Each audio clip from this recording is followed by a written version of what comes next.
Hi, this is Jaya. In this video, we shall see the summary of Love, Labour, Lost by William Shakespeare. The play starts with the King of Navarre entering with three lords in his court, and they are Brown, Dumain, and Longwell. And they all sign an oath saying that they will live an aesthetic lifestyle for 3 years and they'll only concentrate themselves in study, that is, in their self improvement, and avoid everything. But Beronice finds that all the clauses are not correct because in their clauses, that is in their rules for these 3 years, they had clauses to limit even eating, sleeping, and also that they should not interact with any women, that is, they should avoid women. Now, the Prince of France is visiting in a diplomatic capacity, and so he says, anyway, we will have to talk with them, so it will be like breaking our vow. And therefore, the clauses are very strict, which we cannot follow for 3 years. At this time, Constable Dull enters with Costrad, a country youth, and he gives the king a letter from Armado, a pompous Spanish visitor, to the court. Armado caught Costrad talking with Jaquenta, a country maid. And the king's oath has restricted anyone in the court interacting with women. That is, it's not only for those four people, but also for the people who are in the court. And the king assigns Costrad a minimal punishment of eating gruel, which Armada should oversee. That is, he should monitor whether he is eating it.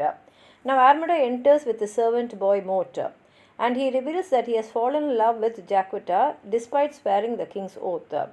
Now, Dull enters with Costrad and Jaquenta. He hands Costrad over to Armado, who has Mort lock him up because Mort has expressed his love. And Dull says Jaquetta will be detained in a lodge in the park.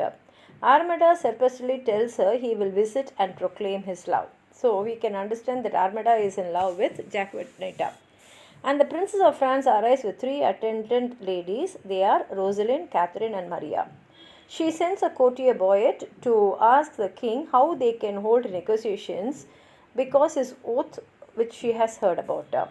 And she is unimpressed that she is expected to camp outside the court in deference to it.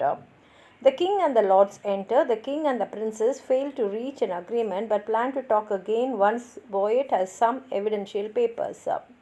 After the king leaves, Brown, Dumain, and Longwell each sneak back on stage to ask Boyet about Rosalind, Catherine, and Maria respectively. Boyet teases the ladies about the men's interest, including pointing out the king's attraction to the princess. Costrad and Armada misunderstand each other constantly to Mort's amusement. He teases Armada. Armada gives Costrad a letter to take to Jaquetta from him. Once Armada and Mort leave, Brown finds Costrad and gives him a letter to take to Rosalind. The princess and attendants go hunting. Costrad mistakenly presents Rosalind with Armada's rambling letter to Jaquetta, and this amuses everyone. Boyd wonders whose Rosalind's admirer is, and they use innuendo-laden wordplay to one-up each other. Costrad joins in, though misjudges the tone, and Dull, Holofernes, the schoolmaster, and Athanel, the curate, enter, discussing the princess's successful hunt. Jaquenta and Costrad enter with a letter apparently from Armada. Holofernes realizes it is a sonnet from Brown to Rosalind and sends Jaquetta to show it to the king.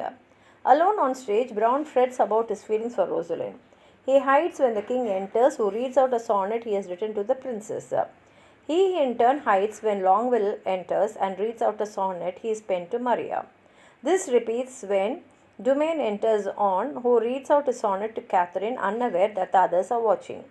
Each one emerges in turn, criticizing the others for breaking their oath, only to be exposed when it materializes that they too have been heard reading their sonnet.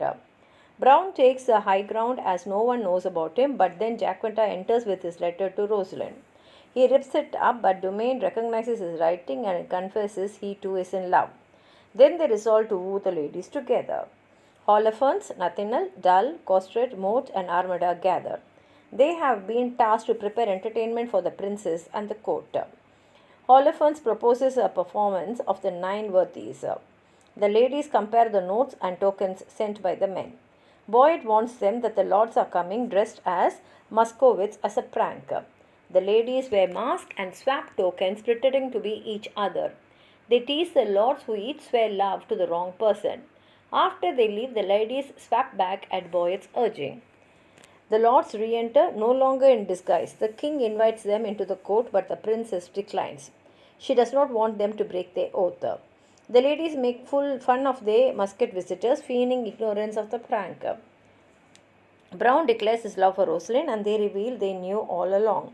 Brown and the king assure the ladies that the lords are all serious in the declarations and will stick to their promises. The ladies reveal that they swapped identities, so the lords must all stick to vows made to the wrong person. Costard, Armado, Holofernes, Nathaniel, and Mort begin their performance of the nine worthies, taking it in turns to present each character. The lords and Boyd heckle them, driving some of them off the stage. Costard reveals that Armado has got Jacquetta pregnant and challenges them to a duel. A messenger reveals to the princess that her father, the king of France, is dead. The women prepare to leave. The lords ask about their suits of love. The princess declares that the king should live an austere life for a year while she mourns. If he comes to her at the end of the year, she will marry him. Catherine and Maria say the same to Dumaine and Longwell.